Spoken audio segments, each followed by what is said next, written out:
দর্শক, রাজধানীর লালবাগে হেফাজতে ইসলামের অবরোধ কর্মসূচির খবর জানতে আমরা এখন কথা বলবো আমাদের রিপোর্টার মাহমুদ রাকিবের সাথে। তিনি রয়েছেন লালবাগ এলাকায়। রাকিব, হ্যাঁ, শুনতে পাচ্ছি। রাকিব, আপনি তো আছেন লালবাগ এলাকায়, সেখানে হেফাজতে ইসলামের অবরোধ কর্মসূচির কি অবস্থা দেখছেন এখন?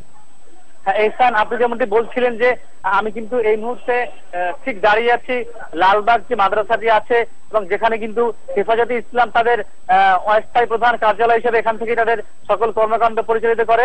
তা আমরা দেখতে পাচ্ছি কিন্তু এখানে ঠিক সকাল 6টা 20 মিনিটের দিকে লালবাগ মাদ্রাসায় যে সকল ছাত্ররা ছিল এবং যারা ঢাকার আশপাশ থেকে এসেছিলেন তারা দাবি করেছেন প্রায় 50,000 ছাত্র এখানে ছিলেন। তারা কিন্তু সকালবেলায় 6টা 20 মিনিটের দিকে একটি মিছিল সহকারে তাদের যে ঢাকার যে একটি প্রবেশ পথ বাবুবাজার ব্রিজ, তারা কিন্তু সেখানে গিয়েছেন এবং তারা সেখানে গিয়ে আজকে অবরোধ কর্মসূচি পালন করছেন। আপনি ঠিক যখন কথা বলছেন তার ঠিক 2 থেকে 3 মিনিট আগে কিন্তু এখান থেকে আরো একটি মিছিল গিয়েছে। মিছিলটি এসেছে কামরাঙ্গীচর হাফিজ হুজুরের মাদ্রাসা, যেটা আমরা বলি নুরিয়া মাদ্রাসা, সেখান থেকে।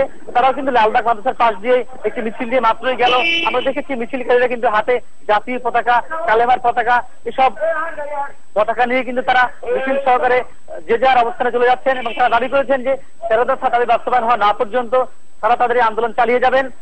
রাকিব, মাদ্রাসায় এই মুহূর্তে কারা অবস্থান করছেন? হেফাজতের শীর্ষ কোন নেতৃবৃন্দের সাথে আপনার কি কথা হয়েছে?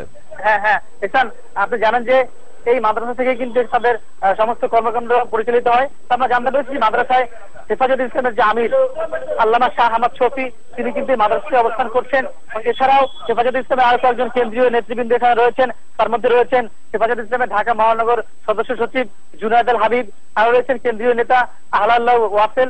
এ ধরনের বেশ কয়েকজন নেতৃবৃন্দ এখানে রয়েছেন এবং তারা কিন্তু বলেছেন যে তারা এখানে বসেই আজকের ঢাকার যে বিভিন্ন আশপাশের প্রবেশ পথ, সেখানে কোনো সমস্যা হচ্ছে কিনা তারা এখানে বসেই সেগুলো কিন্তু পর্যবেক্ষণ করবেন এবং কোনো সমস্যা হলে তারা কিন্তু এখান থেকে সমাধানের চেষ্টা করবেন। তো এখানকার এই ছিল সর্বশেষ অবস্থা এবং এখানে কিন্তু এখনো অনেক বেশ একটা বড় পরিমাণ ছাত্ররা অবস্থান করছেন। তারা কিন্তু একটু পরে আমরা জানতে পেরেছি যে আরো একটি মিছিল সহকারে তারা কিন্তু বাবুবাজার ব্রিজের দিকে এগিয়ে যাবেন।